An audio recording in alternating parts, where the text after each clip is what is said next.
فرزند زہرا یہ حالات برے ہیں۔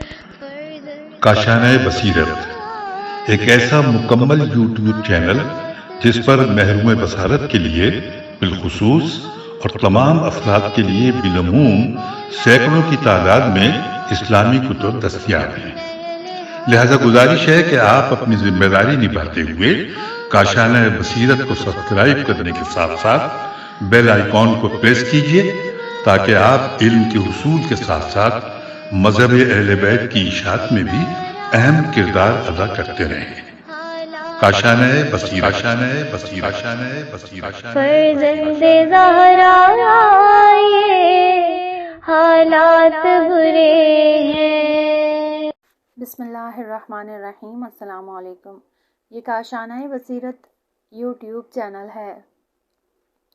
آج ہم آپ کے لیے کتاب خود سازی یعنی تزکیہ اور تہذیب نفس ریکارڈ کر رہے ہیں، جس کے مصنف آیت اللہ ابراہیم امینی ہیں۔ تو آئیے سنتے ہیں اس کتاب کا پارٹ نمبر 9 پیج نمبر 121 سے۔ اور اگر ان کی رفتار اور کردار اس غرض کے خلاف ہو تو پھر وہ اہل دنیا کہلائیں گے اور ہوں گے۔ دنیا کی حقیقت پیج نمبر 122۔ اس مطلب کی وضاحت کے لیے پہلے دنیا کی اسلام کی روح سے حقیقت اور ماہیت کو بیان کرتے ہیں، اس کے بعد جو اس سے نتیجہ ظاہر ہوگا اسے بیان کریں گے۔ اسلام دو جہاں کا عقیدہ رکھتا ہے، ایک تو یہی مادی جہان کہ جس میں ہم زندگی گزار رہے ہیں اور جسے دنیا کہا اور نام دیا جاتا ہے۔ دوسرا اس کے بعد آنے والا جہان کہ جہاں مرنے کے بعد جائیں گے، اسے آخرت اور عقبی کا جہان کہا اور نام دیا جاتا ہے۔ اسلام عقیدہ رکھتا ہے کہ انسان کی زندگی اس جہان میں مرنے سے ختم نہیں ہو جاتی، بلکہ مرنے کے بعد انسان آخرت کے جہاں کی طرف منتقل ہو جائے گا۔ اسلام اس جہان کو گزرگاہ اور فانی مکان قرار دیتا ہے، جو آخرت کے جہان جانے کے لیے ایک وقتی ٹھہرنے کی جگہ ہے، اور آخرت کے جہان کو دائمی اور ابدی رہنے کی جگہ قرار دیتا ہے۔ انسان اس دنیا میں اس طرح نہیں آیا کہ کئی دن زندگی کرے اور اس کے بعد مر جائے اور ختم اور نابود ہو جائے، بلکہ انسان اس جہاں میں اس لیے آیا ہے کہ یہاں علم اور عمل کے ذریعے اپنے نفس کی تربیت اور تکمیل کرے اور آخرت کے جہاں میں ہمیشہ کے لیے خوش اور آرام سے زندگی بسر کرے۔ لہٰذا دنیا کا جہان آخرت کے جہاں کے لیے کھیتی اور تجارت کرنے اور زاد راہ کے حاصل کرنے کی جگہ ہے۔ اگرچہ انسان اس جہان میں زندہ رہنے اور زندگی کرنے کے لیے مجبور ہے کہ ان نعمتوں سے جو خدا نے اس جہان میں خلق کی ہیں استفادہ کرے، لیکن ان نعمتوں سے فائدہ حاصل کرنا انسان کی زندگی کی غرض اور ہدف نہیں ہے، بلکہ یہ مقدمہ اور تمہید ہے۔ انسان اور اس جہاں کے خلق کرنے کی غرض اور ہدف یہ نہیں ہے کہ انسان یہاں کی زندگی کو خوب مرتبط اور مرفوع الحال بنائے اور مختلف لذائذ اور تحقیقات سے زیادہ فائدہ حاصل کرے، بلکہ انسان کے خلق کرنے کی غرض ایک بہت بلند اور عالی تر غرض ہے، یعنی انسان اپنے انسانی شریف جوہر کی یہاں پر پرورش اور تربیت کرے اور اس کی نگاہ اللہ تعالیٰ کی طرف سیر و سلوک اور تقرب کو حاصل کرنا ہو۔ جیسے امیر المومنین علیہ السلام نے فرمایا کہ دنیا اس لیے خلق نہیں ہوئی کہ وہ تیرا ہمیشہ کے لیے گھر ہو، بلکہ دنیا گزرنے کی جگہ ہے تاکہ نیک عمل کے ذریعے تو اپنی ہمیشہ رہنے والی جگہ کے لیے زاد راہ حاصل کرے۔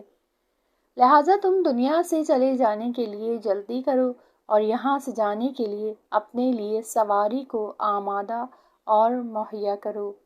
نیز حضرت علی علیہ السلام نے فرمایا کہ اے دنیا کے لوگو، دنیا گزر جانے کی جگہ ہے اور آخرت باقی رہنے کا محل ہے، لہٰذا گزرنے والی جگہ سے ہمیشہ رہنے والے مکان کے لیے سامان اور زاد راہ حاصل کرو اور اپنے رازوں کے پردوں کو اس کے سامنے جو تمہارے رازوں سے واقف ہے پارا نہ کرو۔ اپنے دلوں کو دنیا سے خالی کرو اس سے پہلے کہ تمہارے بدن اس دنیا سے خارج ہو جائیں۔ تم اس دنیا میں امتحان میں واقع کیے جاؤ گے اور تم اس دنیا کے علاوہ کے لیے پیدا کیے گئے ہو۔ جب انسان مر جاتا ہے لوگ کہتے ہیں کہ کیا چھوڑ کر گیا ہے، اور فرشتے کہتے ہیں کہ کیا لے کر آیا ہے اور کیا اپنے لیے یہاں کے لیے بھیجا ہے۔ خدا تمہارے باپ پر رحمت نازل کرے کہ تم اپنے مال سے کچھ آئندہ کے لیے روانہ کرو تاکہ خدا کے نزدیک تمہارے لیے بطور قرض کے باقی ہو، اور تمام مال دنیا میں چھوڑ کر نہ رو کہ اس مال کے حقوق تمہاری گردن پر باقی رہ جائیں۔ نیز حضرت علی علیہ السلام نے فرمایا کہ خبردار رہو کہ یہ دنیا کے جس کی تم امید رکھتے ہو اور اس سے محبت اور علاقہ مندی ہو، کبھی تمہیں غضب میں لاتی ہے اور کبھی تمہیں خوش کرتی ہے۔ یہ نہ تمہارا گھر ہے اور نہ ہی تمہاری ٹھہرنے کی جگہ ہے کہ جس کے لیے تم پیدا کیے گئے ہو، اور نہ ہی یہ تمہارے لیے مکان ہے کہ جس کی طرف تم بلائے گئے ہو۔ یہ جان لو کہ نہ ہی یہ دنیا تمہارے لیے ہمیشہ رہے گی اور نہ تم اس میں ہمیشہ کے لیے باقی رہو گے۔ اگرچہ دنیا تمہیں اپنی زینت اور خوبصورتی کی وجہ سے دھوکہ دیتی ہے، لیکن برائیوں اور شر کے ہونے سے بھی تمہیں ڈراتی ہے۔ لہٰذا ان ڈرانے والی چیزوں کو جو یہ رکھتی ہے اس کے غرور اور دھوکے میں نہ آؤ اور اس سے دست بردار ہو جاؤ۔ اس کی ڈرائی جانے والی چیزوں کی وجہ سے اس کے طمع دلانے سے دست بردار ہو جاؤ اور اس گھر کی طرف جلدی کرو کہ جس کی طرف تمہیں دعوت دی گئی ہے، اور اپنے دلوں کو دنیا سے خالی اور منصرف کرو۔ آپ نے دیکھ لیا کہ اس حدیث میں دنیا کی حقیقت کس طرح بتلائی گئی ہے کہ یہ فنا ہونے والی اور سفر کی جگہ ہے۔ یہ گزرنے اور سفر کر جانے کے لیے ٹھہرنے کا ایک مقام ہے۔ یہ دھوکہ اور غرور اور چال بازی کا گھر ہے۔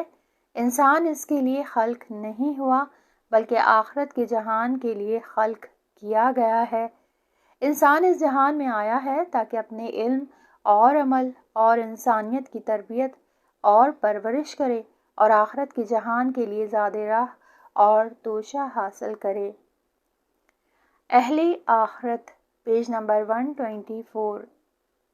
اسلام لوگوں سے یہ چاہتا ہے کہ دنیا کو اس طرح پہچانے کہ جیسے وہ ہے، اور اپنے اعمال اور کردار کو اسی طرح بجا لائے جیسے کہ وہ دنیا ہے۔ جن لوگوں نے دنیا کو جس طرح کہ وہ ہے پہچان لیا تو پھر وہ اس دنیا کے عاشق اور دیوانے نہیں بنتے اور وہ زر و جواہر کے دھوکے میں نہیں آتے، جبکہ وہ اسی دنیا میں زندگی کرتے ہیں، اللہ تعالیٰ کی شرعی لحاظ سے نعمتوں اور لذات سے استفادہ بھی کرتے ہیں، لیکن وہ ان کے قیدی اور غلام نہیں بنتے۔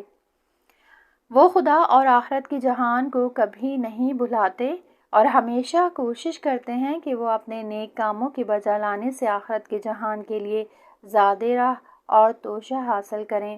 اس جہان میں زندگی کرتے ہیں لیکن ان کے دل کی آنکھ برتر و بالا افق کو دیکھتی ہے، ہر لمحہ اور ہر حالت اور ہر عمل میں خدا اور آخرت کے جہان پر نظر رکھتے ہیں اور آخرت کے جہان کے لیے اس سے فائدہ حاصل کرتے ہیں۔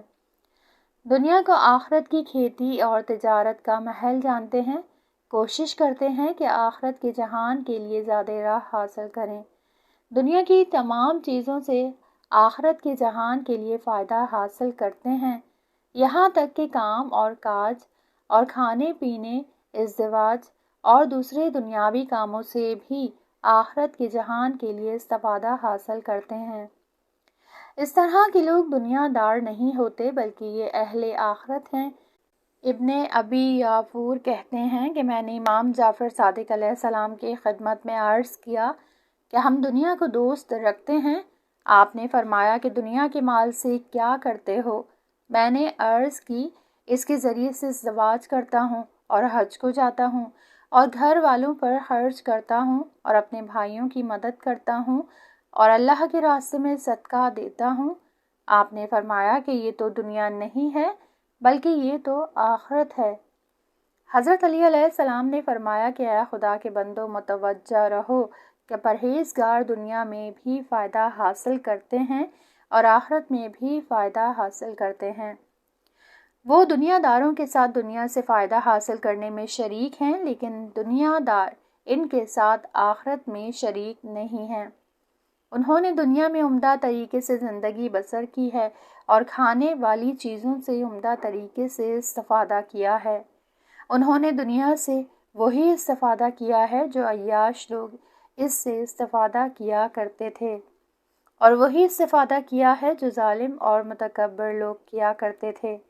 اس کے باوجود یہ لوگ آخرت کا زیادہ راہ اور دنیا کی تجارت کے محل سے پوری طرح کما کر آخرت کی طرف منتقل ہو گئے ہیں۔ دنیا سے زہد کی لذت کو بھی حاصل کیا ہے اور انہیں یقین تھا کہ آخرت میں اللہ تعالیٰ کے جوار رحمت میں اس طرح زندگی کریں گے کہ ان کی کوئی بھی خواہش رد نہیں کی جائے گی اور لذت اور خوشی سے ان کا حصہ کم اور ناقص نہیں ہوگا۔ لہٰذا کام میں مشغول ہونا اور صنعت اور تجارت اور زراعت اور اسی طرح مقام اور منصب اور اجتماعی ذمہ داری کا قبول کرنا زہد اور اہل آخرت ہونے کے منافی اور ناساز نہیں ہوا کرتا۔ یہ تمام امور اللہ کی رضایت حاصل کرنے اور آخرت کے راستے میں گامزن ہونے میں سموئے جا سکتے ہیں۔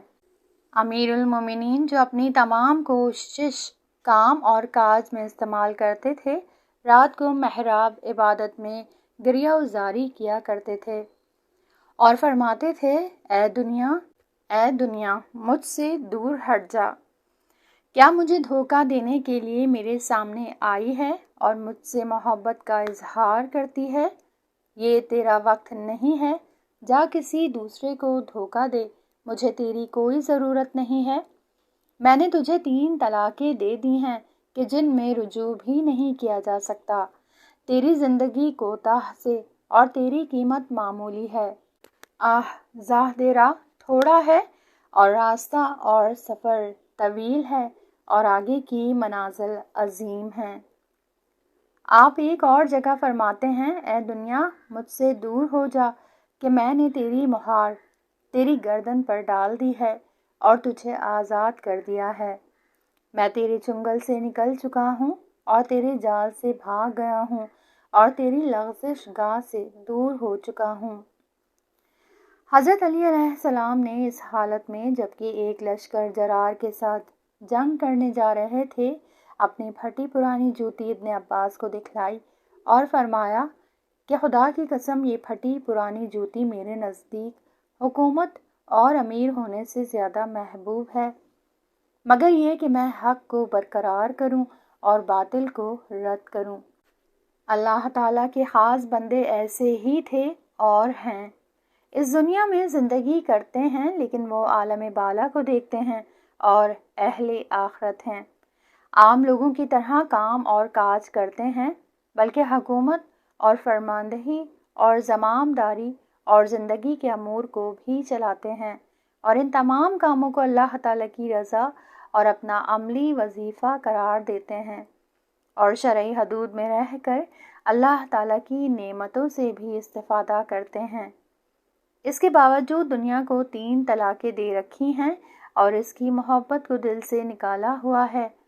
حکومت لینے کے لیے جنگ کرتے ہیں، لیکن صرف حق کے دفاع اور عدالت کو برپا کرنے کے لیے، نہ یہ کہ حکومت اور ریاست کریں۔ اہل دنیا، پیج نمبر 127۔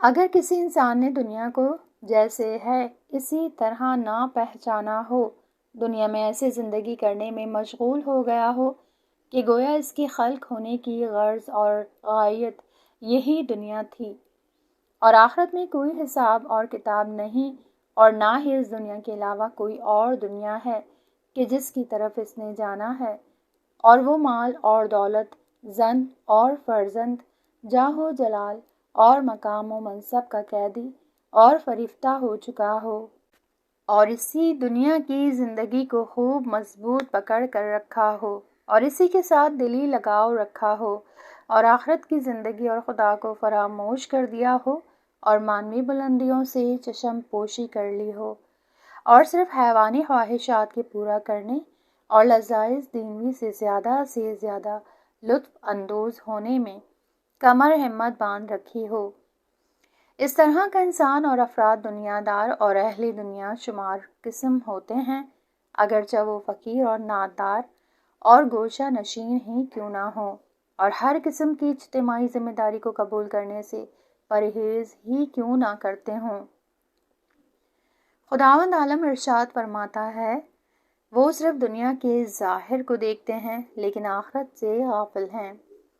نیز اللہ تعالیٰ فرماتا ہے، دنیا کی زندگی کو آخرت کی زندگی کے مقابلے میں خریدا ہے۔ نیز ارشاد ہوا ہے کہ کیا تم نے دنیا کی زندگی پر رضایت دے دی ہے جبکہ یہ معمولی ثروت سے زیادہ نہیں ہے۔ اللہ تعالیٰ فرماتا ہے، جو لوگ ہماری ملاقات اور بقا کی امید نہیں رکھتے اور دنیا کی زندگی سے دل لگا رکھا ہے وہ خوش ہیں، اور وہ جو ہماری آیات سے غافل ہیں یہی وہ لوگ ہیں کہ جن کا ٹھکانہ جہنم کی آگ میں ہے۔ یہ اس وجہ سے ہوگا کہ جو کچھ انہوں نے دنیا میں کسب کیا ہے۔ امام جعفر صادق علیہ السلام نے فرمایا ہے کہ انسان کی خدا سے دور ترین حالت اس وقت ہوتی ہے جب وہ سوائے شکم پری اور عورت کے اور کسی چیز کو ہدف اور غرض قرار نہیں دیتا۔ حضرت علی علیہ السلام نے فرمایا ہے کہ جو دل دنیا کا فریفتہ اور عاشق ہوگا اس میں تقوی اور پرہیزگاری کا داخل ہونا حرام ہوا کرتا ہے۔ نیز حضرت صلی اللہ علیہ وآلہ وسلم نے فرمایا ہے کہ وہ بہت ہی برا معاملہ اور تجارت ہے کہ جس کی قیمت اور عوض اپنے نفس کو قرار دے دیا جائے اور دنیا کو اس کے عوض جو خدا کے نزدیک ہے عوض بنا لیا جائے۔ اگر دنیا کی مذمت کی گئی ہے تو اس کی وجہ یہ ہے کہ دنیا غرور اور دھوکہ دینے والی اور مشغول رکھ دینے کا مال اور متاع ہے۔ دنیا اپنے آپ کو خوبصورت اور شینی ظاہر کرتی ہے اور انسان کو اسی میں لگائے رکھتی ہے اور انسان کو خدا کی یاد اور آخرت کے لیے زیادہ راہ حاصل کرنے سے روکتی ہے۔ اسی لیے دنیا کی مذمت وارد ہوئی ہے اور اسے بیان کیا گیا ہے تاکہ انسان ہوشیار رہیں اور اس کی چالوں کا دھوکہ نہ کھائیں اور اپنے آپ کو دنیا کے قیدی اور غلام نہ بنائیں اور اس پر فریفتہ نہ ہو جائیں۔ قابل مذمت دنیا سے لگاؤ اور عشق ہے اور اپنے خلق ہونے کی غرض کو بھول جانا ہے اور آخرت کی ہمیشہ کی زندگی اور اللہ کی نعمتوں سے غافل ہو جانا ہے۔ اہل دنیا اور اہل آخرت، پیج نمبر 128۔ جو دنیا میں رہ کر آخرت کے لیے کام کرے وہ اہل آخرت ہے، اور جو صرف دنیا میں رہ کر دنیا کے لیے کام کرے وہ اہل دنیا اور دنیا دار ہے۔ امیر المومنین علیہ السلام نے فرمایا ہے کہ دنیا میں لوگ دو قسم پر عمل کرتے ہیں، ایک وہ ہے جو دنیا میں رہ کر دنیا کے لیے کام کرتا ہے، دنیا نے اسے مشغول کر رکھا ہے اور آخرت سے غافل بنا دیا ہے، ڈرتا ہے کہ اس کی اولاد اس کے مرنے کے بعد فقیر ہو جائے، لیکن آخرت کے جہان میں خالی ہاتھ جانے سے اپنے آپ کو محفوظ سمجھتا ہے، اپنی عمر کو دوسروں کے منافع کے لیے خرچ کرتا ہے۔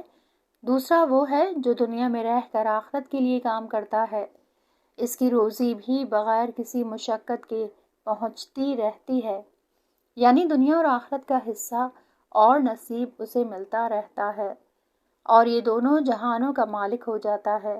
یہ خدا کے نزدیک آبرومند اور محترم ہوگا اور جو کچھ خدا سے طلب کرے گا خدا سے قبول کرے گا۔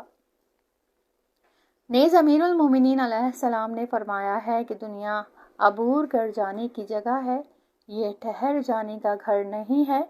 لوگ دو قسم کے ہیں، ایک وہ ہے جو اپنے نفس کو دنیا کی بے قیمت اشیاء کے عوض فروخت کر دیتا ہے اور اپنے نفس کو ذلت اور خواری میں ڈالتا ہے۔ دوسرا وہ ہے جو اپنے انسانی نفس کو خرید لیتا ہے اور آزاد کر لیتا ہے۔ اہل دنیا اور اہل آخرت میں فرق اس میں نہیں ہوتا کہ وہ دولت مند ہے یا فقیر، دنیا کے کاموں میں مشغول ہے یا بیکار ہے، اجتماعی ذمہ داریوں کو قبول کیا ہوا ہے یا لوگوں کے درمیان زندگی کر رہا ہے، یا گوشہ نشین ہے، کسب و کار تجارت میں مشغول ہے، یا تحصیل علم، درس تدریس، تالیف کتاب، واعظ اور نصیحت کرنے میں مشغول ہے، دنیا کی نعمتوں سے استفادہ کر رہا ہے یا نہ دنیا منصب اور عہدے پر فائز ہے یا نہ، بلکہ ان دو میں اصلی تفاوت اور فرق اس میں ہے کہ دنیاوی امور سے وابستگی اور عشق رکھتا ہے یا امور آخرت کا فریفتہ ہے، دنیا سے دل لگا رکھا ہے یا آخرت کی زندگی سے، دنیا کی طرف متوجہ ہے یا خدا کی طرف، اپنی زندگی کی غرض اور ہدف حیوانی خواہشات کو قرار دے رکھا ہے یا مکارم اخلاق اور فضائل انسانی کا حصول اور تربیت کرنا، جو چیز انسان کو اپنے میں مشغول رکھے اور خدا کی یاد اور آخرت کے جہان کے لیے سعادت اور کوشش سے روکے رکھے، وہ دنیا شمار ہوگی، اگرچہ انسان تحصیل علم اور تدریس اور تالیف کتاب اور واعظ اور نصیحت، امامت جماعت، یہاں تک کہ گوشہ نشینی اور دنیا سے زہد اور عبادت بجا لا رہا ہو، اگر یہ تمام کے تمام غیر خدا کے لیے ہوں تو یہ بھی دنیا شمار ہوگی۔ پس واضح ہو گیا کہ تمام دنیا کے لوگ ایک مرتبے اور قطار میں نہیں ہوتے، اسی طرح تمام اہل آخرت بھی ایک رتبے میں نہیں ہوا کرتے، بلکہ ایک گروہ اہل دنیا کا 100% اور بطور کامل دنیا سے لگاؤ رکھتا اور بطور کلی خدا اور آخرت کے جہان سے غافل ہوتا ہے، اس طرح کہ ان لوگوں کو دنیا دار اور دنیا پرست کا نام دیا جانا ہوتا ہے۔ ان کے مقابلے میں ایک گروہ لوگوں کا ہے جو اللہ تعالیٰ کے خالص بندے ہیں کہ ان کی ساری توجہ خدا اور آخرت کے جہان کے لیے ہوتی ہے اور سوائے اللہ کی رضا کے ان کا کوئی اور ہدف نہیں ہوتا۔ پھر ان دونوں گروہ میں بہت زیادہ درجات اور مراتب ہوتے ہیں، جو جتنا دنیا سے لگاؤ اور محبت رکھے گا وہ اسی مقدار کا دنیا دار ہوگا اور اللہ تعالیٰ کے قرب سے دور ہوگا، اس کے برعکس جو جتنا زیادہ خدا کی یاد میں آخرت کے جہاں کی فکر میں ہوگا وہ اتنا تاریک دنیا شمار ہوگا۔ خلاصہ، دنیا دار ہونا اور اہل آخرت ہونا یہ دونوں امر اصطلاحی لحاظ سے اضافی اور نسبی ہوا کرتے ہیں۔ تقویٰ تزکیہ نفس کا اہم عامل، پیج نمبر 131۔ اسلام میں تقوی کو ایک بہت اہم مقام حاصل ہے، مومنین میں سے متقیوں کو ممتاز شمار کیا جاتا ہے۔ تقوی کا لفظ قرآن مجید، نہج البلاغہ اور احادیث کی کتابوں خاص طور پر نہج البلاغہ میں بہت زیادہ استعمال ہوئی ہے۔ قرآن انسان کی شرافت اور قیمت کا معیار تقوی کو قرار دیتا ہے اور فرماتا ہے کہ خدا کے نزدیک تم میں سے زیادہ محترم اور معزز وہ ہے جو زیادہ پرہیزگار اور متقی ہو۔ تقوی کو آخرت کے لیے بہترین زاد راہ اور سعادت کا بہت بڑا وسیلہ بتلایا گیا ہے۔ قرآن مجید میں آیا ہے کہ تم اپنی آخرت کے لیے زاد راہ حاصل کرو۔ قرآن مجید میں آیا ہے کہ تم اپنی آخرت کے لیے زاد راہ حاصل کرو اور بہترین زاد راہ تقوی ہے۔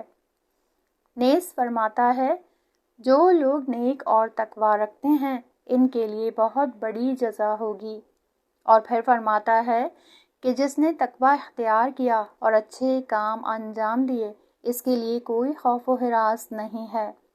اللہ تعالیٰ فرماتا ہے کہ اللہ تعالیٰ کی مغفرت کی طرف جلدی کرو اور بہشت کی طرف جلدی کرو کہ جس کا عرض زمین اور آسمان کے برابر ہے اور جو متقیوں کے لیے آمادہ کی گئی ہے، اور فرماتا ہے کہ متقی بہشت میں اور نعمت میں زندگی کرتے ہیں اور ان نعمتوں سے کہ جو اللہ تعالیٰ نے انہیں عطا کی ہیں خوش اور خرم ہیں۔ اسی طرح نہج البلاغہ اور احادیث کی کتابوں میں تقوی کو اخلاق کا سردار اور سعادت حاصل کرنے کا بزرگ ترین وسیلہ بتلایا گیا ہے۔ جیسے حضرت علی علیہ السلام فرماتے ہیں کہ تقوی کو تمام اخلاق کا راس و رئیس قرار دیا گیا ہے۔ رسول خدا صلی اللہ علیہ وآلہ وسلم نے فرمایا ہے کہ ایک صفت ایسی ہے جو اسے نہ چھوڑے اور پکڑے رکھے تو اس کے اختیار میں دنیا اور آخرت ہوگی اور وہ بہشت کو حاصل کر لے گا۔ آپ سے کہا گیا یا رسول اللہ وہ صفت کون سی ہے؟ آپ نے فرمایا وہ تقویٰ ہے۔ جو شخص چاہتا ہے کہ تمام لوگوں سے زیادہ عزیز ہو تو تقویٰ کو اپنا پیشہ بنائے۔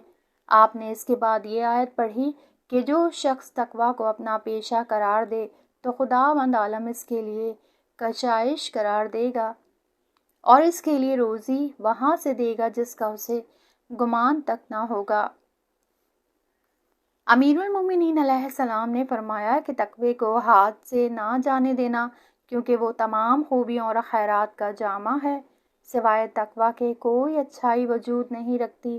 اچھائی تقوی کے ذریعے حاصل ہوتی ہے، تقوی کے بغیر حاصل نہیں ہو سکتی، خواہ وہ دنیا کی اچھائی اور نیکی ہو یا آخرت کی۔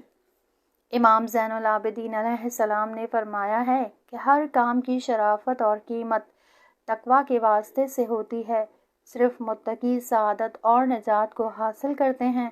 اللہ تعالیٰ فرماتا ہے کہ تب حقیق سعادت اور نجات صرف متقیوں کے لیے ہے۔ حضرت علی علیہ السلام نے فرمایا ہے خدا کے بندوں آگاہ رہو کہ دنیا اور آخرت کی نعمتیں صرف متقی حاصل کرتے ہیں۔ دنیا داروں کے ساتھ دنیا کی نعمتوں سے استفادہ کرنے میں شریک ہوتے ہیں، لیکن دنیا داروں کے ساتھ آخرت کی نعمتوں میں شریک نہیں ہوتے۔ بہترین طریقے سے دنیا میں زندگی کرتے ہیں اور بہترین طریقے سے کھانے والی چیزوں سے فائدہ حاصل کرتے ہیں۔ متقی انہی نعمتوں سے کہ جن سے مالدار اور سرکش اور متکبر استفادہ کرتے ہیں وہ بھی استفادہ کرتے ہیں، لیکن وہ بہت زیادہ راہ اور منافع لے کر آخرت کے جہان کی طرف منتقل ہوتے ہیں۔ دنیا میں زہد کی لذت کو حاصل کرتے ہیں اور علم رکھتے ہیں کہ قیامت کے دن اللہ تعالیٰ کی رحمت کے جوار میں زندگی کریں گے اور جو کچھ خدا سے چاہیں گے دیے جائیں گے اور ان کا لذات سے بہرور ہونا ناقص نہیں ہوگا۔ بعض احادیث میں تقویٰ کو نفس کے پاک کرنے اور نفس کی بیماریوں کو شفا دینے والا قرار دیا گیا ہے۔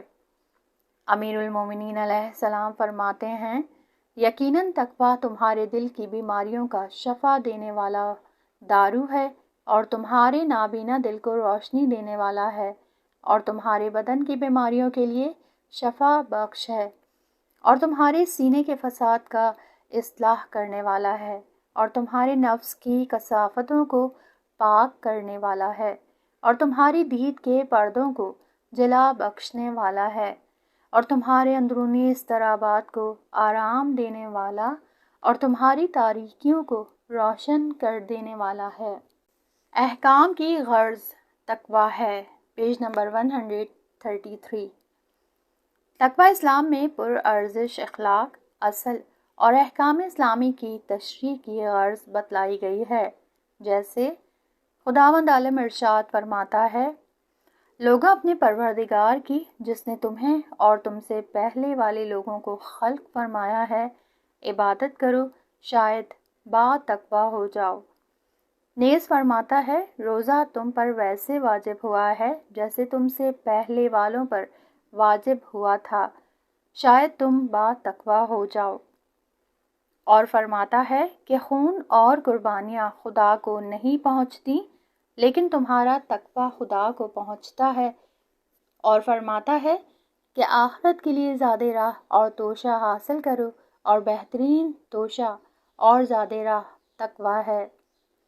جیسے کہ ملاحظہ فرما رہے ہیں کہ بعض عبادتوں کی غرض بلکہ اصل عبادت کی غرض یہ تھی کہ لوگ اس کے بجا لانے سے با تقویٰ ہو جائیں، بلکہ اسلام کی نگاہ میں تقویٰ اس قدر اہمیت رکھتا ہے کہ تمام اعمال کے قبول ہونے کا معیار اور راز بتلایا گیا ہے، اور عمل بغیر تقوی کے مردود اور بے فائدہ ہوتا ہے۔ قرآن مجید میں ہے کہ خداوند عالم نیک اعمال کو صرف متقیوں سے قبول کرتا ہے۔ رسول خدا صلی اللہ علیہ وآلہ وسلم نے ابو ذر سے فرمایا کہ تقوی کے حاصل کرنے میں بہت زیادہ عمل اور کوشش کر، کیونکہ کوئی عمل بھی جو تقوی کے ساتھ ہو چھوٹا نہیں ہوتا، اور کس طرح اس کو چھوٹا شمار کیا جائے جبکہ وہ اللہ تعالیٰ کے ہاں مورود قبول ہوتا ہے۔ جبکہ خدا قرآن میں فرماتا ہے کہ خدا متقیوں سے قبول کرتا ہے۔ امام جعفر صادق علیہ السلام نے فرمایا کہ کسی کا رونا تجھے دھوکہ نہ دے، کیونکہ تقوی دل میں ہوتا ہے۔ قرآن میں ہے کہ اگر صبر کرو اور تقوی رکھتے ہو تو یہ بہت بڑا کام ہے۔ جیسا کہ ملاحظہ فرما رہے ہیں کہ قرآن اور احادیث میں تقوی ایک اصلی ارزش مند اور آخرت کے لیے بہترین زاد راہ اور توشہ ہے، اور دل کی اہم بیماریوں کے لیے شفا دینے والا دارو ہے، اور نفس کو پاک کرنے کا بہت بڑا وسیلہ بتلایا گیا ہے۔ اس کی اہمیت کے لیے اتنا کافی ہے کہ یہ احکام الہی کے جال اور تشریح کی غرض اور ہدف قرار پایا ہے۔ یہاں اس کتاب کا یہ پارٹ ختم ہوا۔ اگلے حصے میں نیکسٹ پارٹس